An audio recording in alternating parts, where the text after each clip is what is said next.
Hello guys, and welcome to a little more adventure theorising on our run up to BlizzCon. This will probably be one of the most difficult to theorise for myself, as this particular raid was released recently, a time I've stopped playing WoW and am mainly subbed for these videos. I'm also writing all my scripts first and then gathering footage to give Chard from 6 an opportunity to edit them. Either way, this is one I'm theorising may be the third most likely adventure to be announced. Number 3. Hellfire Citadel, the most recent raid to make it into World of Warcraft. When Garrosh Hellscream was overthrown as Warchief, he travelled to a parallel timeline, to a point in time where the Orcs had not been claimed by demonic corruption. It is because of their old demon-influenced ways that the Orcs have green skin. From here, Garrosh looked to open up a portal and invade the world that had overthrown him. Hellfire Citadel was constructed as a forward stronghold by the portal to reinforce the Iron Horde's lines as they attacked Azeroth. When the Iron Horde collapsed from within, tempted by Gul'dan and his masters, the Lords of the Burning Legion, the Citadel became a squalor of evil and fell magic, no longer under the Iron Horde's control, but the demonic armies of the Legion. The raid contains 13 bosses, a number which could be increased quite easily. Since Hellfire Citadel is part of the Warlords of Draenor expansion, the first wing could be a battle with the Warlords that were included as raid and dungeon bosses. One of them was a boss in the Citadel. You may remember this name from our first concept. Ner'zhul would be the first encounter. Desperate to save his people from being rejected by the Iron Horde, which would have led to his clan's destruction, Ner'zhul sought to gain the Warchief Grommash Hellscream's favour by drawing on the dark energy of the Void. The chieftain slipped into madness, drunk with power, the shadow of the Void claiming his soul. One of the main mechanics of Ner'zhul's WoW encounter was he summoned a row of skeletons that slowly made their way across the battlefield. A purple mist trailed behind these undead horrors, and any caught within would die. The only way to stop it was to kill a skeleton and slip through the gap in the mist. Ner'zhul's hero power could be Ritual of Bones, summoning a board of 1/1 skeletons. At the end of his opponent's turn, the skeletons would die, killing the minions opposite them. Kargath Bladefist led the Shattered Hand clan. Once slaves to the ogres of Draenor, Kargath led a bloody rebellion, winning what would become his clan's freedom. Kargath fought players in the arena of Heimdall, so the Hearthstone encounter would also have this arena theme, Kargath possessing trap cards to represent the flame jets and tigers that would spring up from the arena floor. His hero power could be Chain Hurl, attaching a chain to all enemy minions, damaging them all by one and randomly jumbling their position on the board. To make it even more chaotic, Kargath could also throw his own minions into the jumble, with the possibility of minions swapping sides. The third boss of the wing would be Kilrogg Deadeye, the chieftain that tore out his own eye to receive a vision of his death. Kilrogg also later submitted to Gul'dan's urgings, drinking the demon blood to become the misshapen figure he became in his WoW encounter. His hero power could be Heartseeker, an ability he had in his WoW encounter that could pierce through several players. In Hearthstone, it could work similarly to Cobra Shot and spawn a blood globule. In WoW, if the blood globule reached Kilrogg, it had damaged the whole raid. It could also be delayed damage in Hearthstone, or maybe affect Kilrogg's board in a positive way after a turn. Kilrogg's pretty ad heavy in his encounter, so I expect to see cards based round these ads he summons. While not a Hellfire Citadel boss, I would place Blackhand at the end of this wing, as he was the only warlord to be a final boss of a raid. In the Blackrock Foundry, Blackhand's clan crafted many of the weapons used by the Iron Horde. In Warcraft, his fight took place on several levels, the ground giving way beneath players' feet. In Hearthstone, it could work similarly, the first level being concentrated on Blackhand playing cards, the next summoning several buff demolishers onto the board, and the final stage introducing more fire-based attacks into Blackhand's repertoire, like in WoW. At the end, you get a Blackhand legendary, and here's one I mocked up, playing off his theme in WoW to buff mech decks. The first wing to be set inside Hellfire and the second of the adventure would be the Iron Bulwark and consist of 3 bosses. The first being Siege Master Martak, who commands a small army of siege weaponry at the entrance of the Citadel. These machines were to lay waste to Azeroth's capitals when the demon-corrupted Iron Horde rebuilt the portal to cross between timelines. The encounter in WoW consisted of players being continuously assaulted by adds as they attempted to turn the Iron Horde's own cannons against them to destroy the Bastion's front gate. If the cannons were destroyed, the heroes failed. Perhaps with the Hearthstone encounter, it could work similarly. The hero has 2 cannons to attack the otherwise immune boss. Martak would summon the adds from the encounter to destroy the cannons, which upon death would do 15 damage to the hero's life total. Some of Martak's minions on death will drop the card Siege, allowing the cannons to damage the enemy hero. The second boss would be the Iron Reaver. Blueprints for this monstrosity were found in the workshop of Helix Blackfuse after he was slain defending Garrosh. The Blackfuse company remained allies of the Iron Horde and are responsible for their siege weaponry. Blackfuse took inspiration from the Burning Legion's own Fel Reavers to design what would become the Iron Horde's greatest siege weapon. In the encounter, Iron Reaver would use an ability called Artillery, which it would place on the tank. After the debuff expired, it would fire a shot of Fel energy at the tank, causing an explosion that damaged the whole raid.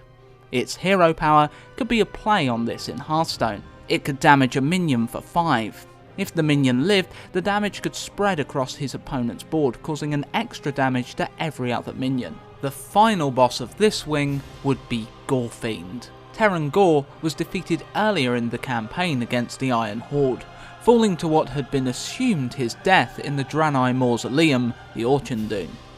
What had actually happened was that Teron'gor survived, gorging himself on Draenei's souls to turn himself into the hideous Gorefiend.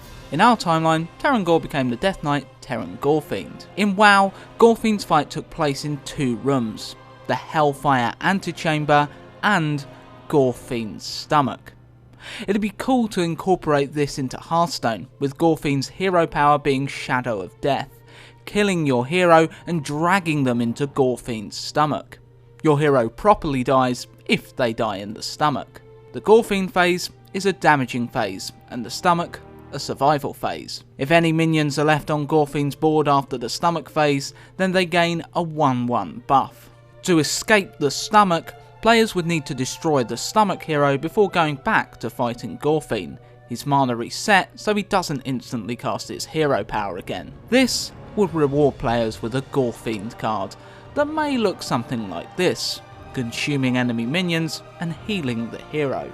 The third wing would be called the Court of Blood and start with an encounter against Xul'horac, a huge Magnaron that ruled Draenor before the Iron Horde, who attempted to break his will and have him serve them.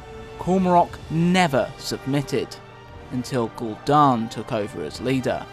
Xul'horac was unable to deny the pure power and corrupting influence of Fel energy. His hero power could be Shadow Wave, spreading 3 to 10 damage randomly across his opponent's minions. He could also have a rune minion. If left alone in WoW, these runes would explode, causing raid-wide damage unless someone walked over them. Then only they would take damage. It could work similarly in Hearthstone, the rune acting like a Doomsayer if not destroyed. If a minion destroys it, they also die, but save the others. The Hellfire High Council would be next. After drinking the blood Gul'dan used to corrupt the Iron Horde, 3 individuals rose to great power. Dia Darkwhisper's connection to the Void grew even stronger, propelling her to the trusted left hand of Gul'dan. Gurtog Bloodboil kept consuming blood and became the strongest warrior, defeating all that stood before him in trials of combat. His only equal is the Blade Master Jubithos. In our universe, Jubithos appeared in Warcraft 3 as a demon-corrupted Blade Master. Again, each of these bosses, like with Four Horsemen, would be represented, each with abilities representing their traits in WoW that we don't have time to go into with these short concept videos. The final boss of this wing would be Shadow Lord Ishkar. Once a quest giver in the Warlords expansion, Ishkar's attempt to revive the Arakoa hero Teron'gor was unsuccessful, he and his cursed brethren remaining twisted and flightless. Gul'dan offered to renew his people, and now a renewed Ishkar serves without question. Ishkar has a relic called the Eye of Anzu. In his encounter, this would pulse for raid-wide damage if not picked up. While being held, the eye would damage only the one holding it, until passed on to another player. This mechanic could be used in Hearthstone, the 0-1 Eye of Anzu being summoned and pulsing for damage at the start of Ishkar's turn, slowly stacking unless killed by a minion. The single minion would then take damage, and upon death, re-summon the eye on Ishkar's side. Ishkar also threw a chakram, and I would use this in his card design, a mix between Stormpike and an explosive shot. The fourth wing would be called Halls of the Sargeras, starting with Fel Lord Zakuun. It is speculated that a Fel Lord is an evolution of a Fel Guard, and will be the protectors of high-ranking Legion lieutenants. During his encounter in WoW, Zakuun would summon crystal pillars that could amplify the effects of his abilities. That means we can get an Inspire boss going. The pillars in Zakuun's deck can amplify or alter the effects of his hero power, Wake of Destruction, a standard damaging hero power made devastating with the pillars in play. Perhaps in Hearthstone the Inspire could change for different pillars. The second boss here would be Socrathar the Eternal. Originally a guardian construct infused with the soul of a noble Draenei, Socrathar was twisted and perverted by fel energy. The boss came in two phases. His construct phase could have the hero ability Fel Blaze Charge, creating a streak of fel fire across the board. Any minion in that streak at the end of your turn is destroyed, so play junk to get your powerful minions out of it if you need to. In the second phase, Socrathar's soul emerged from the construct, and players could jump into it. If the construct was destroyed, phase 1 would begin all over again. This could be the same in Hearthstone. Socrathar's hero power exert dominance, focusing on damaging the construct. The final boss of this wing would be Tyrant Valhari. Valhari is from a small group of Draenei loyal to the Legion, called the Sargeras. When approached by Gul'dan, the ambitious Valhari was more than happy to accept his empowering gifts. Valhari came in 3 phases in WoW, each with a different aura. This could be the same in Hearthstone, her hero power changing for each aura. Aura of Oppression could damage all minions that attacked that turn. In WoW, this damaged moving players. Aura of Contempt would remove a percentage of health from all minions played. In WoW, this prevented anyone being healed above 80% of their full health. Aura of Malice would cause your minions to take double damage. In WoW, players would deal more damage while taking more. The card you'd finish with would give the Contempt Aura effect, punishing minion heavy decks and setting up easy board clear. The final wing would be the Black Gate, starting with Xul'horac. This Void Reverend was summoned by Gul'dan and infused with fel energy.